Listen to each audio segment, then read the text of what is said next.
Everybody, Shannon Petrovich with Therapist Talks. My empathy is killing me. How do I stop attracting narcissists? How do I stop being so empathic that others manipulate me? How do I see narcissists for what they are and stop trying to rescue and help them? How do I stop being empathic and be more mean and vengeful? Whoa, stop the bus. You can become a stronger you without destroying what's wonderful in you. You can be empathic and see through the masks of others. You can learn and practice good boundaries. You can be empathic without being a target for narcissists and other abusive people. In this video, we'll explore the dynamic between an empathic person and a narcissist and offer 4 strategies to become an empath with strong boundaries. The term empath came about in a Star Trek episode and has come to mean those with strong empathy, high emotional intelligence, and strong intuition. It also seems to have taken on a downside of being seen as being an easy target for narcissists and other abusive people. Are empaths easy targets for narcissists?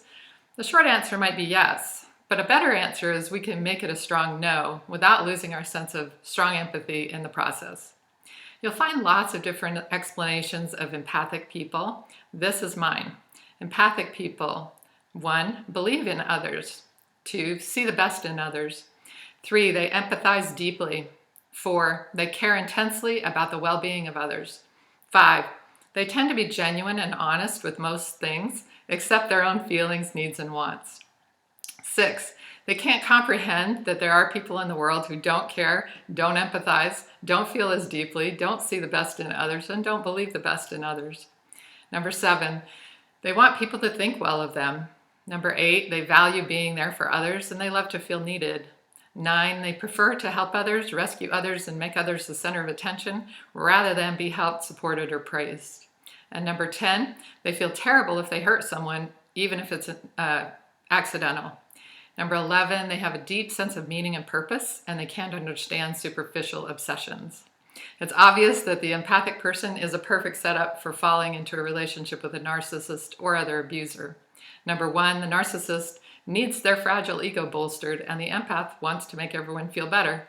2. The narcissist needs to be the center of attention, and the empathic person wants to be there for others, having no need or even being uncomfortable with being the center of attention.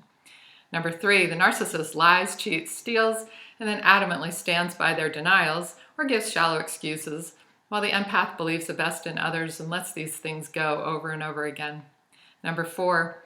The narcissist is self-centered, while the empath is other-centered. The narcissist will hurt you and then blame you for it. The empath is quick to blame themselves, feel terrible when they hurt someone, and they'll want to make the narcissist feel better. This is why the empath is easily manipulated back into a relationship when the narcissist expresses hurt or abandonment. 5. The empath wants to rescue others, and the narcissist won't take responsibility for themselves, so they constantly need to be rescued and enabled. 6. The empath loves to be there for others and help others, and doesn't often see manipulations for what they are. They feel deep empathy for a lost puppy, and often the same amount for a narcissist in full collapse. But in rescuing the narcissist, they form a deeper and deeper trauma bond with them. 7. The empath often doesn't see how anyone could be so dishonest, cruel, mean, manipulative, self-centered, or intensely disconnected from empathy for others. This leads them to be easily caught up in the stories and lies. The empath simply can't believe this type of person exists, and so they don't believe it even when the facts are staring them right in the face. When the narcissist then blames them for making me mad or whatever, they will readily see these lapses of humanness as their fault, and they strive to do better to make the narcissist happy. And 8, the empath will see the truth for a moment, and then if a narcissist expresses upset or sadness or hurt or abandonment, the empath will jump right back into relationship with them out of empathy, caring, and wanting to see the best. It's a perfect fit and a perfect dance for the narcissist. It leads to stronger and deeper trauma bonding over time, and it leads to the empath falling into depression, anxiety, and eventually to complete breakdown. The empath's sense of self is destroyed, and since the narcissist has systematically isolated them from family and friends, they're really at serious risk. So if you're an empathic person, are you doomed to attract narcissists? Sadly, yes. A narcissist is going to be seeking someone who will be all of these things to them. So they will hone right in on someone who is kind, caring, selfless, and willing to accept their bad behavior and keep on giving and giving until they're all used up. But just because a narcissist is attracted to you doesn't mean you need to fall for them. You can be an empathic person with a great creepometer and great boundaries. How do you do that?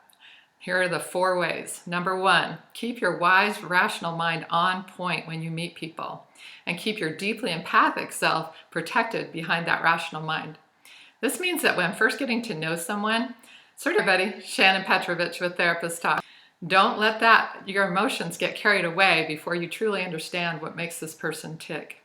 Number 2, know and accept in your deepest, innermost being that there are many people in the world who are not nice, not honest.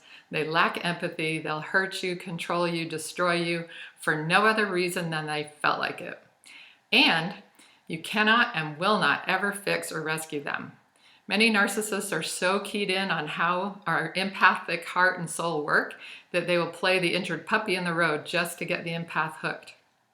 Number 3, you're looking for a partner, not a project. If you feel hooked in and feel moved to help and rescue, or be the one that gets them to finally commit and finally have a good, loving relationship, you need to run. What you're feeling is not love, and this is not relationship material. Number 4, keeping your wise, journalistic mind on point, use your keen intuition to see more deeply into a person, noticing the following things: arrogance, bravado, vindictiveness, meanness, even in the mildest forms. And here are some specifics. First, does this person tend to laugh at others' pain? Second, do they enjoy making others upset or hurt and then sharing that with a group to get others to laugh? This includes online trolls and cyberbullies. Third, are they demeaning, flip, arrogant, rude, and insulting to others, even the server or the busser at the restaurant? Fourth, do they take up all the oxygen in the room, needing always to be the center of attention? What happens when someone else tries to get a word in or tells a funny story? Do they encourage and share space, or do they grab the attention back to themselves? Fifth, are they a know-it-all, telling others about their achievements and disconnect and express no interest in anyone else's experiences? And they have no interest in anyone else's point of view, input, and even making others feel stupid for adding anything to the conversation. 6, are they vengeful when something happens that upsets them? Are they telling you about how they got back at or got over on someone? And do they get puffed up and excited as they tell you about it? And finally, do they talk negatively about others continuously, bonding with you by tearing others down? When you see these things in a person, you know they're not relationship potential. And because you've been in your journalist mode, you've been able to gather this information and make this assessment before you got your emotions involved with them. So you can now keep these facts clear and not let your feelings get drawn in by the lost puppy in the road act they may put on.